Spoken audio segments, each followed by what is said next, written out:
มาสูงพี่น้องผู้ปกครองเขากูก็กูเศร้าขนาดอันนั้นก็ตีเอาลองตั้งจุ่มยิบกองกลางในเมืองไทยเขาอันเป็นตับซึกไทยเขาค่ะอันนั้นก็อะไรว่าเปลี่ยนป้ายมักมีอันมาหล่อเลี้ยงตับซึกตั้งหนึ่งบางอันก็เปลี่ยนป้ายมักมีสุนตัวกอติป้าเนี่ยซึ่งอะไรก็จุ่มยิบกองกลางกูจุ่มเปลี่ยนลายอันดีเต้ๆค่ะเนาะเกี่ยวลอยลองป่าไม้อันนั้นเท่าเต็มเลยว่า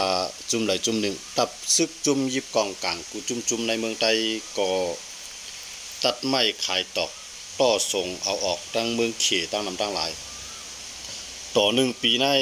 นับเปลี่ยนหลายแสนตันค่ะเนาะนับเปลี่ยนหลายแสนหลายล้านตันแล้วกันหมายความว่า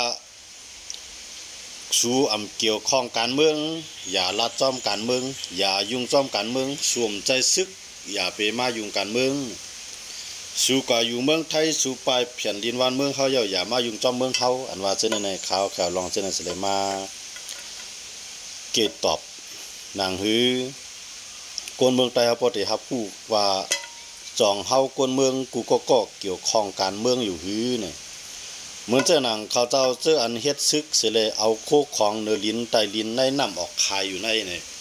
มันเปลี่ยนโคกของแผ่นดินตาปกป้องจึงเมืองเฮาค่ะเลยเสเขาเลยเอาโคกของเนื้อลิ้นไตลิ้นในน้ำออกคายยาวนั้นเนี่ยเขายังเก็บขวัญกูซื้อกูลองอำว่าขวัญถูกขวัญก้าขวัญไอขวัญนากวนก็เลยเก็บเลยเอากว่าหาบการตั้งนำตั้งหลาย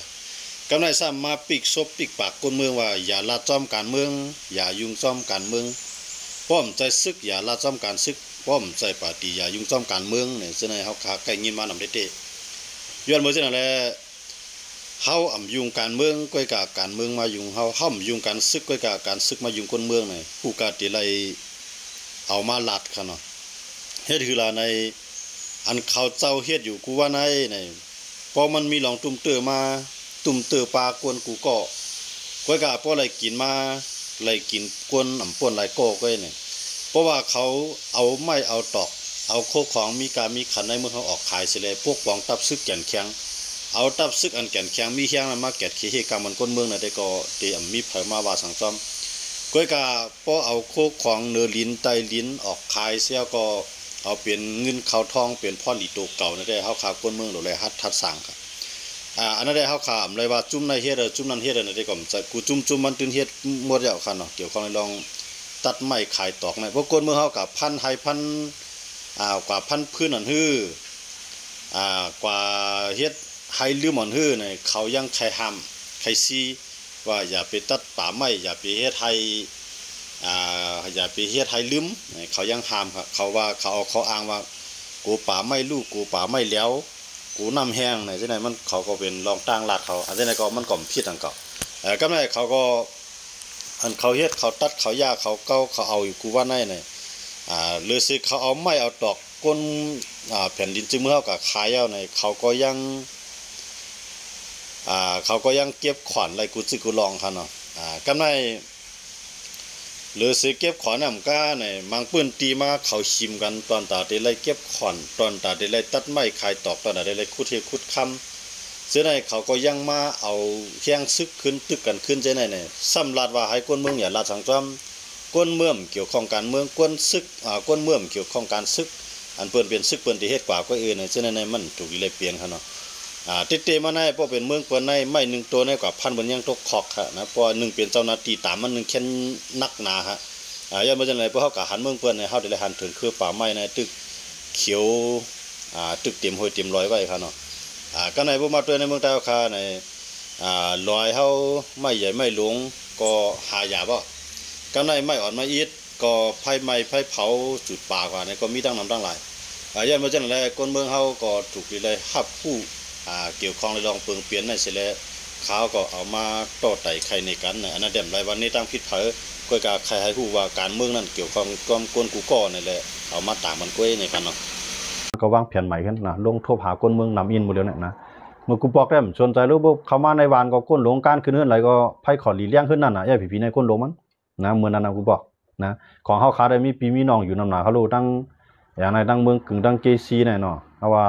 เมืองเก่าน้องซ่อมอาจจะได้เป็นปีเป็นน้องเขารู้ต่อวันเพิ่งใช่บุ่นเขามีปีน้องนำหนาเลยเขาฮู้หมดเลยชื่อแกปีเป็นหือนะการคืนเฮือนไหลไผขลิงแดงเฮือนนั่นน่ะกูบอกส่วนตีนนอกกลัวเนี่ย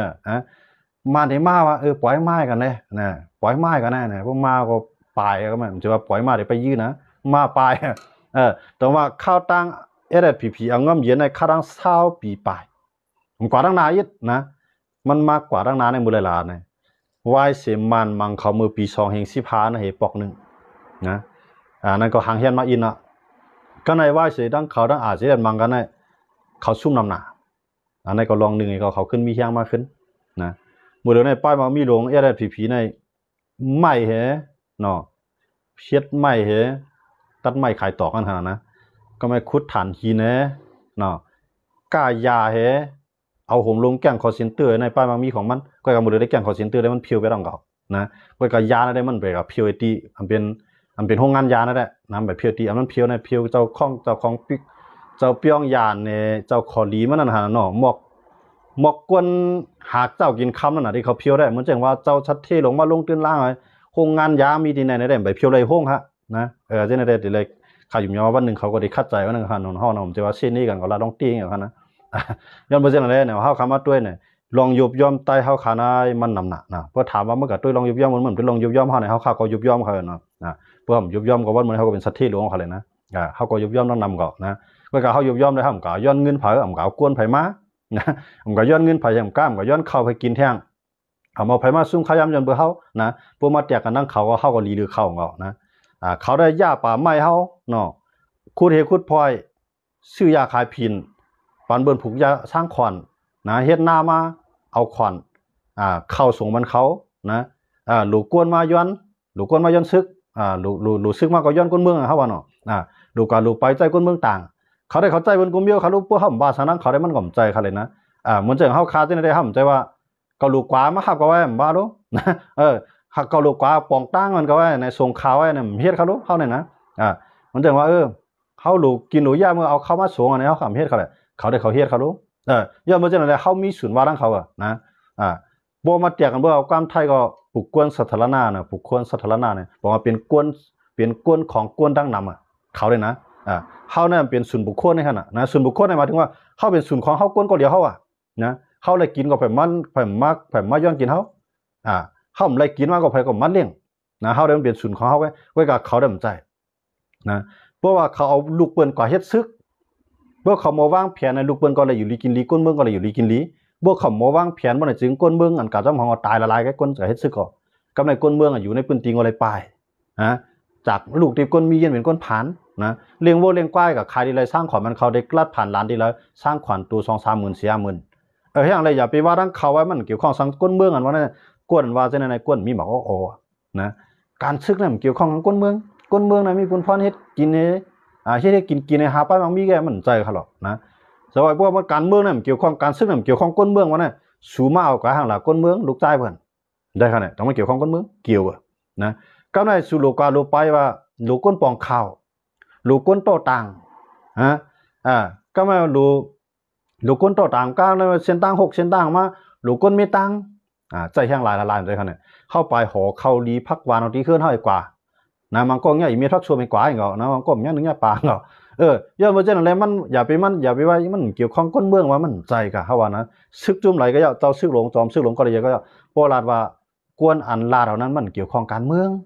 นั่นพวกเขามาลาจะไหนข้องมาก่อนอะไรก็ครับพร้อมหลัดเถียงหมดนะเจ้าซึกจอมซึกจะไหนพวกเขาลัดความคนนั้นนะลัดกอมาพวกเขาพร้อมหลัดเถียงก็มาคัดเถียงเขาย่อมาพวกมันเกี่ยวข้องก้นเมืองเขาเงี้ยว่าลูกเข้าการนั่นแหละจ่องเข้าอะไรจอมปั่นเงินจ่ายมันขนาดได้ปะเนอะจนเมื่อมันมีหลายแล้วรู้ว่าเขากว่าน่ะมันแต่ในเหตุการณ์นั้นมันในเหตุมันเหตุการณ์มันเขาก็ไอ้ในเมื่อกว่าทั้งบนไอ้ในเมื่อกว่าทั้งในในไม่ไปย่ามไอ้ในไม่กว่าบนนะเขาจี้สั่งเหตุตามความว่าเรานะมันมีขยามหาเงินรู้ตอนดักเขากำไรเขาเกิดมาเลี้ยงใหญ่มากเนี่ยเขาเดี๋ยวเลยจ้อมเลี้ยงนะจ้องเกี่ยวเข้าเขาเนี่ยอันว่ามันเกี่ยวข้องการเมืองเราก้นเมืองเนี่ยอยู่ข้างก้นเมืองเลยมันใจเขาแหละนะไปว่าสังอะมีโทรศัพท์ว่ามีโทรศัพท์ก็แล้วได้เนี่ยย้อนปอย้อนเมย์มาเนี่ยกับย้อนผู้ใหญ่ก้นลงเขาปั่นฮะผมปั่นฮะเขามีโทรศัพท์มีมือถือก็ไม่หลูหลูกาแห้งเหนียดมาเนอะกาแห้งพงมาเนอะหลูสร้างเงินมาเนอะกาย้อนผู้นำเขาปั่นหันเขามั่งยอบกว่านั่นคำปั่นเขาดู ที่ได้หาปอหามีหาปีหาน้องมันน่ะกำไรจังมันเกี่ยวเฮาค่ะเกี่ยวค่ะจังได๋ว่าเขาถึงแล้วว่าอันใกล้เลยว่าการเมืองนี่มันเกี่ยวข้องก้นเมืองเฮาหรอกเปิ้นเฮ็ดซึกเปิ้นฮู้หน้าไว้ก่อนน่ะว่าต้องมั่นใจคั่นน่ะเขาเอาเปิ้นกว่าใน10ปีนี่กวนเฮาคันได้เปิ้นกว่า10ปีนี่มันสร้างจัดปานหลายว่ะได้หั่นน่ะนะที่ส่วนมันก็เลยเลี้ยงลูกเลี้ยงหลานให้คนในเฮือนมันน่ะบ่โอกาส10ปีนั่นได้ลูกหลานมันก็เลี้ยงได้เต็มทวนอ่ะนะตัวมันก็ลุ่มลาหลายปอมีมันแค้นไว้ไกลๆอ่ะเด้อสิว่าปอมีมันในลูกหลานมันพี่น้องมันเดี๋ยวเลยจอมจอยแถมมันแทงตัวมันปอซึกมาพุ่นน่ะมันก้มเลยป้อยตายมาตึกเลยเฮียนบันช่อมันแทงนะแต่เลยเสียงจอมมันเดียวบ่ไกลซึกอ่ะนะมีว่ามีหยังว่าเดี๋ยวมาปานเฮาเนี่ยพวกกว่าก็ไอ้นั่นได้มันเป็นก้นไผเก็บขวานนั่นได้อันนั้นเดี๋ยวเลยจะปันปอมันมีมันเนาะนั่นแหละนะย่ำมาพอมันมีบุญพรเก็บขวานเนี่ยเพราะว่าตั้งเดินสร้างมาวานในในเก็บขวานมาปากแสนมันก็ดีกะลาดว่าปาก20-30เนี่ย20-30แสนในเขาท้องมันเอาลูกมันก็ก้นเก็บมันแหละมันใส่ตารางขึ้นหมดล่ะอันนั้นได้ใจก็ก้นเก็บขวานอะไรมันก็ก้นอันมีบุญพรอะไรเก็บขวานอะไรเลี้ยงพอเลี้ยงมีน้ำอีนะครับลูกนะก้นก็ก้นอันกว่าสิได้มังก็อะไรก็ไปย่าหมดตั้งปีตั้งเดือนนะมังก็ก็อยู่เฮือนในเฮือนก้นหลงมาในเฮ็ดเข้าหาพักเลี้ยงตั้งปีซ้ำว่ามันเกี่ยวข้องสังคมเมืองการเมืองได้การซึกนั้นมันเกี่ยวข้องสังคมเมืองคนเมืองมีบุญพรเฮ็ดมาหากินก็อย่าไปลาดลองการเมืองอย่าไปลาดจ้อมเปิ้นกวนจะไหนบายวนตึกออกตือออกตันตึมหันเมืองคำเมืองเลี้ยงกวนจะไหนนะ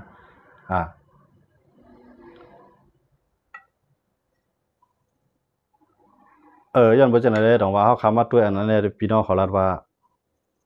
มันเกี่ยวข้องการเมืองอันสู่การเมืองไทยจังได๋มันเกี่ยวข้องสังสู่อย่ามาลาดจ้อมสู่การเมืองไทยอย่ามาลาดจ้อมการเมืองใต้มาจังได๋ออกจังได๋มันหลมาเอาขึ้นนึกเคียงให้ภาคเฮ็ดออกจอกไปล่ะเขาจังได๋ออกจอกไปล่ะย้อนว่ามีออกในหลุมหัววัวน่ะนะอันใกล้เลยว่ากับเมืองไทยการลาดลองการเมืองในเพิ่นแก้มาอยู่เมืองเฮาว่าย้อนเปิดทางอันไหนเฮาใครเมืองเฮาขึ้นใหญ่วังมิ้วน่ะนะเฮามาอยู่เมืองในเฮามาหาเงินหาต้องในก่อนมาอยู่เมืองไทยเบิ่ก็ได้มือเฮ็ดซุมุงค้านเฮ็ก็ได้มืออยู่จำเถียงหน้าเฮ็มีไผบ่นี่ก็นะก็มาเมืองไทยสังว่ากวนซื้อเขาพร้อมกันปาร์ตี้การเมืองเขาพร้อมกันแกดเคบันก้นเมืองอะไรอยู่ลีกันเย็นเอาเนี่ยจ้าอันออกเมืองกว่าเจ้าไหนเขาได้ขึ้นหาเงินนอกเมืองในเขาในเมืองเขาเดี๋ยวสุดมันก็มือเฮ็ดขึ้น1หลังก็เขามือ10ก็มือเฮ็ด10หลังมือ20ก็มือเฮ็ด20หลังจองเปิ้นต้องเฮาเงินต่างเมืองเขาเมืองในเมืองเขาเอาเงินต่างเมืองเขาในเมืองเขาพอเฮ็ด1ขึ้น2ขึ้น1หลังใน2จันเนี่ยขึ้น2จันเอาละลายมี20-30หลังใน2ขึ้นยาวในวันนั้นขึ้นยาวได้ขนาดกำไรอันอยู่ในเมืองเนี่ยเอาลูกใต้ก็เฮ็ดซึกนะเอาลูกใต้ก็เฮ็ดซึกก็เลยเฮ็ดทางก็ยาวนะมันได้เลยกลุ่มหาเงินหาข้าวหาเงินหาข้าวอันนั้นไม่ส่งบรรลุมันได้นะส่งบรรลุมันก็ปันขิงกลางขิงเก็บปันนู่นปันนั่นปีแล้วก็ขึ้นมุงค่าปีแล้วก็แก่น่ะก็ย่าขึ้นเรียกมุงเผือกอันนั้นแหละย่ากลางเปลี่ยนอันนี้หึงนานๆติย่าขึ้นอูดเกาะนะย่าขึ้นอูดหืมนานหรือไรปลายขึ้นเอาอ่ะยอดบ่จังแหละตั้งขึ้นใหญ่นายนี่เที่ยงเลยเปิ้นให้หลุนนักลงทุนต่างประเทศเนี่ยเนาะเฮาเราความไทยด้วยกันนะลูกกวนลงตื้นล่างต่างเมืองว่าลงตื้นล่างในเมืองเฮาว่าในย้อนบ่สังเลยเปิ้นลูกมันเอาปิ่งหยามันมาไว้ในเมืองเฮามันมาเอาโคของมันนั้นมาเฮ็ดออกในเมืองเฮามันมาจ้างกวนในเมืองเฮาเฮ็ดการมันเอาเงินมันจ่ายบันกวนในเมืองเฮาเอาเงินเฮาจ่ายบันขวัญในเมืองเฮามันเฮ็ดให้บ้านเมืองเฮาขึ้นใหญ่ย้อนบ่จังได๋เปิ้นว่าต้องการนักลงทุนต่างประเทศอันในข่าวความไทยมาใจหั่นเนาะนะลูกกวนลงตื้นล่างนอกเมืองมาลงในเมืองเฮาเมืองอะไรก็หลูหมดเรานะเมืองเฮาหลูในเมืองเฮาก็หลูก็เปิ้นฮัดมือนะเมืองเฮาในเฮารวมใจนักลงทุนกวนลงตื้นล่างในเฮาหลูก้อยก็กวนต่างเมืองนำฮัดมาย้อนบ่สังเฮามีสังปันรองห่มรวมเขานะก็ได้เขาเฮ็ดยาวเขาเตโต้โต้ออกการส่งขายเนี่ยจองเขามีรองห่มรวมในตั้งกว่าเขามีเปิ้มมีเนี่ยเจ้าสัตว์เทศลงในเขาหักไหนจังได๋เขาหักหนาในอาสาเขาย้อนบ่สังเขามีเงินเอาเขาได้ปกป้องซื่อคือเขาไหลเขามีเงินเอาได้ปกป้องคนในเฮือนเขาไหลเขามีเงินเอาได้ปกป้องแผ่นดินบ้านเมืองเขาไหลย้อนบ่จังได๋คนมีเงินในเปิ้นไว้กาคันใหญ่นะคนมีเงินในเปิ้นไว้กาคันใหญ่นะย้อนบ่จังได๋ว่ามันจะเฮาคาจังได๋มาเมืองไทยเนี่ยสมมุติวันนึงข่าวในเมืองใต้เนี่ยขาดมีไปบ่ว่าตีส่วนรถ1ลำนะรถเครื่อง1ลำการ1กันน่ะตึงโดเลยมีเครื่อง1หลังตึงโดเลยมีหน้าการ1อันตึงโดเลยมีนะ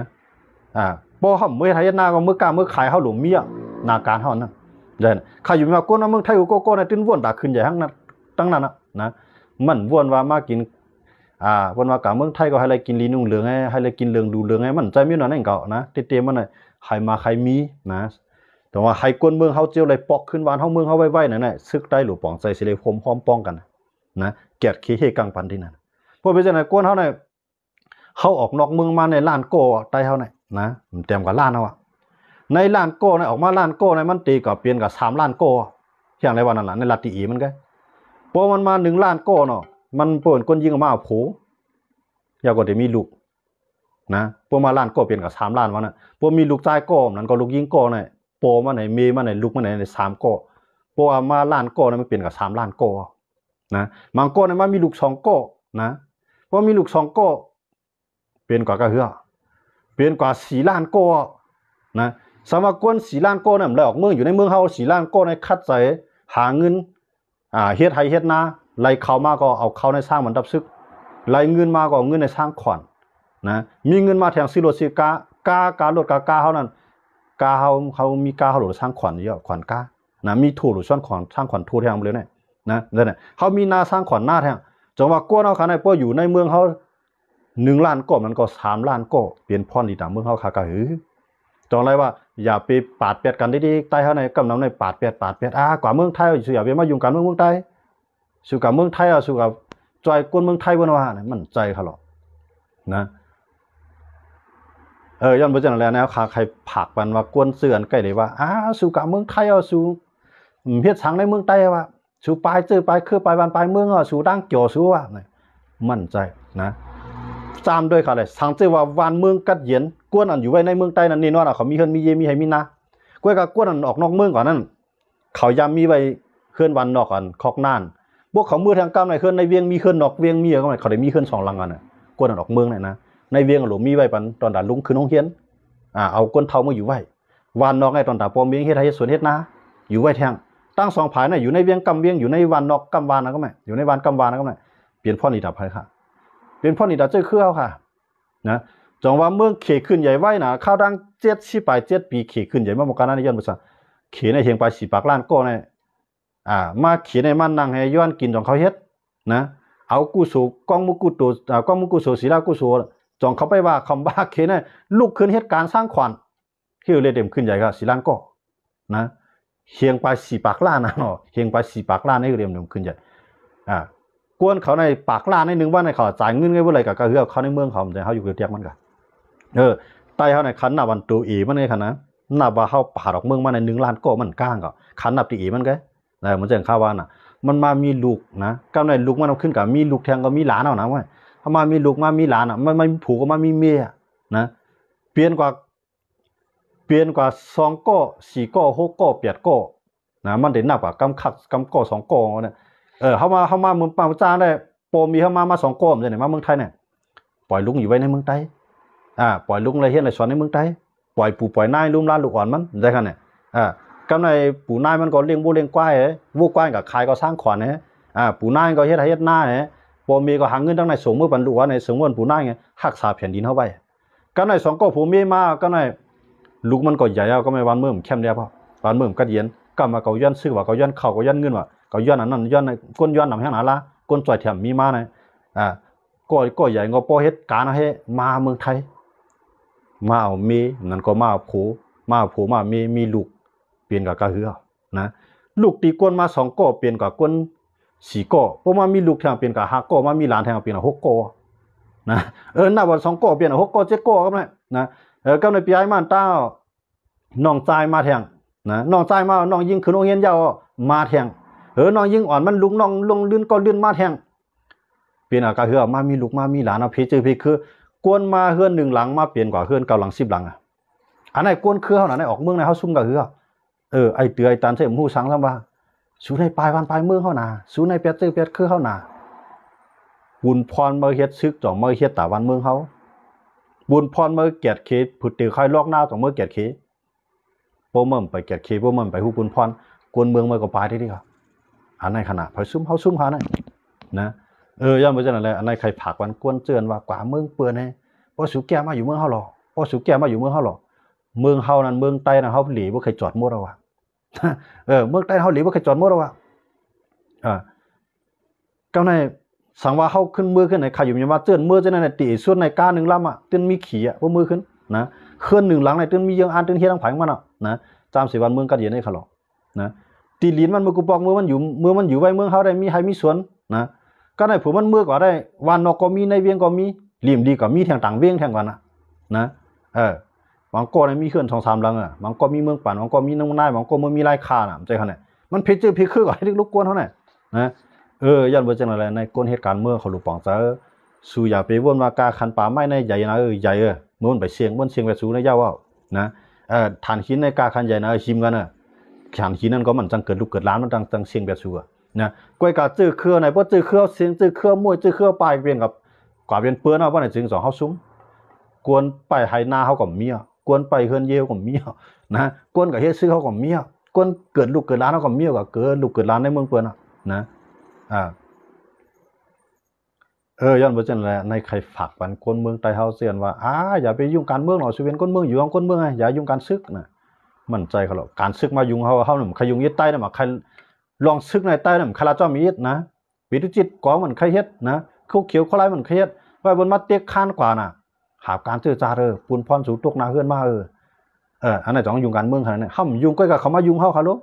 นะก็ไม่เขามายุ่งเฮาอย่าไปเฮายุ่งเขาขึ้นน่ะมันหือใจเขาล่ะนะซ้ำจอมปีกหูปีกตาอันนั้นมันผิดเขานะอันนั้นก็ใครฝากปันกวนเตือนว่ากวนเมืองอย่ายุ่งการเมืองเอาไว้นะครับเนาะเอาค่ะซึ่งก็คำขึ้นได้ก็เฮาขามาเอาทัดสางโดยเงาลายที่น่ะดังแข่งโฮมปาดังซึกเกากลางเลยดังซึกมันอุบโอกันนี่หรือนำกาปลายป้าอุบลอยลองRCSSA ของเสียวขึ้นจึงได้เลยดังซึกมันก้อยกะหรือนำกาเฮาขาขึ้น10ลาดชับแรงกว่าเลยลองการวันการเมืองลายอยู่รอบกินเฮาขานี่ขับเพื่อนในก็ยืมยอพี่น้องเขาเตอันปองใจก็ได้ปองใจอันไปปองใจก็ได้ขึ้น10ซับแรงคัดใส่ซับแรงกว่าแทงคันเนาะสิ่งก็คำขึ้นอะไรก็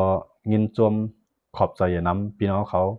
กูเจ้าตีเขามาปันแห้งกันในคำขึ้นในคันเนาะอำว่าปันแห้งปลายว่นอำว่าปันแห้งเตรียมดิกเตรียมต่างมาโฮมปารังมาโคใจของตอนของฝากมาโคใจกูจื้อกูอันไหนพี่น้องยินจมขอบใจอย่านำพี่น้องเขากูเจ้าคันเนาะ